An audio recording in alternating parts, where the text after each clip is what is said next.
La novela que yo publiqué el año pasado se llama El Fantasmoscopio, que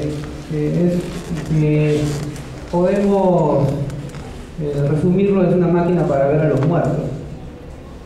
Voy a empezar, antes de hablar de la novela, a hablar sobre las motivaciones personales que tienen que ver con este punto trágico que tiene la vida de los escritores, y que es la separación de mis padres, que hace que hace muchos años, cuando era un niño, estuviera dando vueltas de un hogar a otro, ¿no? Entre mi padre, mi madre y mi abuela. Y finalmente es donde mi abuela materna, pasan dos cosas que van a ser fundamentales en el tiempo. Primero, que aprendí a leer de muy niño, cuando tenía 4 años, y en el desván de la casa había una gran cantidad de libros olvidados, de tal forma que las arañas estaban ahí muy felices viviendo. Y descubrí a Ricardo Palma, a mismo Clemente Palma, incluso de su hijo, y empecé a tomar esta adicción por la lectura que aún persiste en mi vida personal. Es una cuestión muy religiosa para mí leer varias horas, tanto como escribir y trabajar. Muchos años. Y también, antes de saltar al tema siguiente, nosotros en mi casa teníamos un empleado que se llama Teófilo Bernabé, que es el personaje central de la novela, y la frase más grandilocuente que puede expresar la relación de mi familia con Teófilo Bernabé es la siguiente: no te juntes con Teófilo porque tiene piojos. Entonces, esta frase racista, clasista, aunque un niño no la comprende en ese instante, obviamente que muchos años más tarde, que la tengo bien clara, ¿no? Obviamente que Teófilo no tenía piojos, pero Teófilo pues no era era un niño que se había escapado hace muchos años de su casa y había caído en mi casa a ser el empleado de la casa. Entonces, en el paso del tiempo, y cuando uno decide escribir, porque uno toma, creo, la decisión de hacerlo, va a ir construyendo esta serie de ficciones, esta serie de fantasías. Y hay una decisión que yo tomé hace unos años, que al final, en vez de destruir esas tendencias literarias, las terminó de fortalecer, y fue de que decidí incorporarme al ejército. Entonces, la vida del ejército en la escuela militar es una vida bastante ruda para una persona común y corriente, y yo creo que escapaba un poco a esta cuestión tan rígida, fantaseando. No creo que sea muy normal para el auditorio de una persona caminar 55 kilómetros con un casco en la cabeza y un fusil, y con un calor de 33 grados a las 1 de la tarde por el desierto. Obviamente que necesita un gran poder de sometimiento al clima, o en mi caso, una abstracción terrible, ¿no? O sea, la caminata, yo no estaba en la caminata definitivamente, estaba en otro sitio menos en la caminata, ¿no? Entonces, esas grandes, largas noches de campaña, o el mismo hecho de esas largas formaciones que ustedes ven de repente, que disfrutan en su televisión en fiestas patrias, implica pues de que las personas estén levantadas desde las 2 de la mañana, pasando revistas. Es una cuestión muy terrible. Y yo estaba en otro mundo, obviamente, ¿no? Estaba muy distraído. Creo que así se me ha pasado a la escuela militar estos años, pensando en otra cosa, hasta que me he graduado. Después ya, cuando he empezado a ejercer mi profesión, he conocido el Perú. Y el Perú, si lo puedo resumir, el Perú es un gran Macondo. Quizás quienes estamos en Lima mucho tiempo y salimos de Lima, obviamente que salimos a hacer un viaje cortoplacista de entretenimiento, en el cual, no sé, pues nos vamos a ver Machu Picchu, o una catarata, o lo que nos venden estas agencias de viaje. Pero obviamente que el Perú tiene un sabor desconocido, que solamente pueden percibir las personas que viven en estos lugares tan remotos, ¿no? Y indudablemente yo, que soy un soldado, he tenido esa experiencia, y la parte de la novela, en la creación del fantasmoscopio, parte de que Teófilo, que es el personaje principal, cree que los muertos están en otro sitio, simplemente. O sea, él no lo duda, ¿no? Él siempre sabe que los muertos están en otro lugar. Y eso es parte de la creencia andina. Yo le voy a contar qué tan impresionado estaba yo una vez. Debo haber caminado unos 22 kilómetros en octubre del año 2000 y llegué a un pueblo, justo llegué para el Día de los Muertos.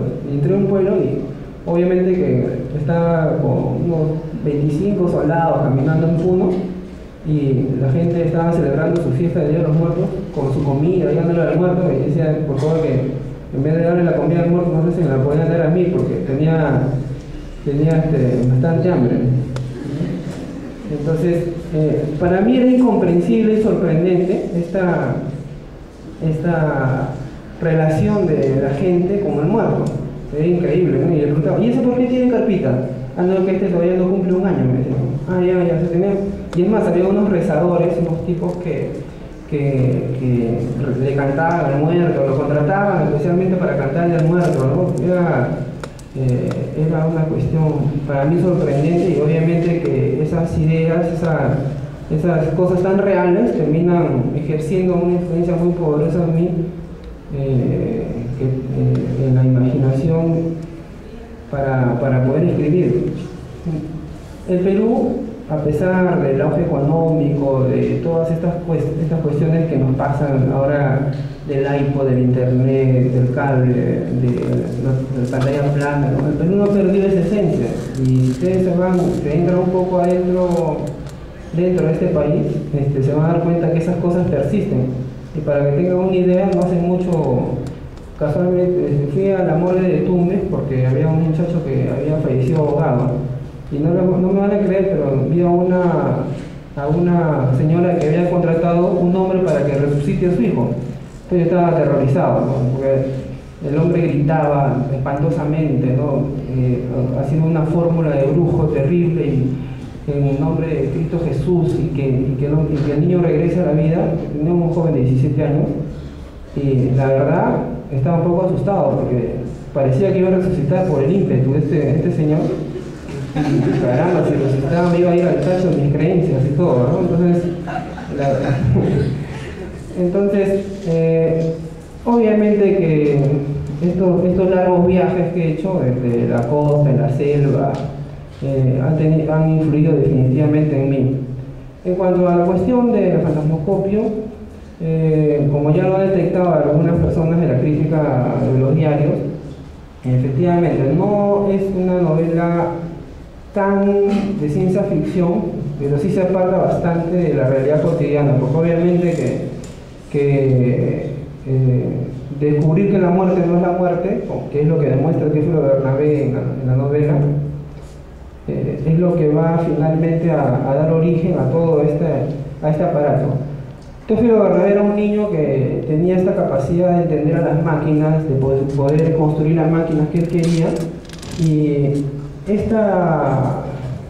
esto exploto mucho esta genialidad del peruano para hacer mejunje, ¿no? Para inventar cosas, ¿no? En la viveza de lo que nosotros le decimos criollada, ¿no? Entonces él es un tipo así, ¿no? Una persona que es capaz de inventar todo para él, ¿no? Porque quiere hacerlo, simplemente, no tiene ninguna intención comercial. Poco se ha hablado de la genialidad de los peruanos. Normalmente la genialidad, o sea, nosotros pensamos en un genio y inmediatamente nos referimos a Einstein, a Galileo y a todos los genios que nos vende la historia y la literatura, la cultura en general. Pero yo supongo que la genialidad no es un asunto propio de una raza, sino es un asunto propio de los seres humanos, ¿no? Yo creo, por ejemplo, que el primer genio en el Perú existió más o menos en el siglo XVI, cuando llegó la primera imprenta a este país. y que no llegó acá a Lima, sino llegó a Juli. Juli, que es un pueblo muy pequeño en Puno, había una congregación de religiosos que estaban colonizando ese lado aymara del país, y cuando llegó a la imprenta no había cómo armarla, porque no había plano, y era un monstruo esa imprenta, ¿no? Entonces la armó un indio aymara que no tenía ni nombre, ¿ya? Y ¿saben lo que dijeron los jesuitas? Dijeron que estaba endemoniado, y casi lo queman al pobre por género. Entonces, ahora esto es impensable, ¿no? Ahora creo que la cultura está mucho más abierta en nuestra sociedad. Entonces, supongo que van a empezar a salir nuestros genios poco a poco. Y esto es lo que pasa. Teófilo es un genio que inventa una máquina por amor, porque quiere volver a ver a una chica que ha muerto y que es el amor de su vida. Y se empeña en hacer esta máquina hasta el día que la máquina surge a la luz. Entonces, hay una serie de situaciones que tienen que ver más cuando la máquina comienza a funcionar. La gente se entera que la máquina funciona y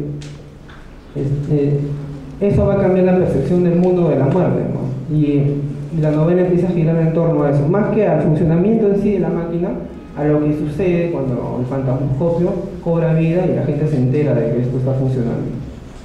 Bueno, deseo a mi compañero, pues no voy a hablar hasta la noche.